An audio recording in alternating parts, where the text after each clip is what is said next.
কে বলেছে বিয়ের পর মেয়েদের জীবনে পরিবর্তন আসে?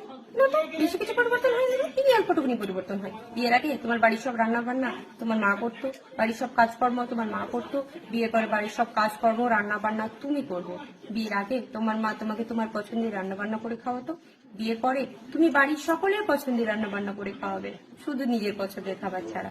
বিয়ের আগে জানলা দিয়ে পাড়ার বাচ্চা খেঁচার ভেঁচা শুনতে, বিয়ের পরে তোমার বাড়ির বাচ্চারই তুমি খেঁচার ভেঁচা শুনবে। বিয়ের আগে তোমার মোবাইল তোমার দখলে থাকতো, বিয়ের পরে সেটাও তোমার বাচ্চার দখলে চলে যাবে। বিয়ের আগে সারাদিন রানীর মতন শুয়ে টিভি রিমোট হাতে নিয়ে নিজের পছন্দের সিরিয়াল দেখতে, বিয়ের পরে টিভি রিমোট চলে যাবে বাচ্চার হাতে, তার পছন্দের কার্টুন দেখতে হবে তোমাকে।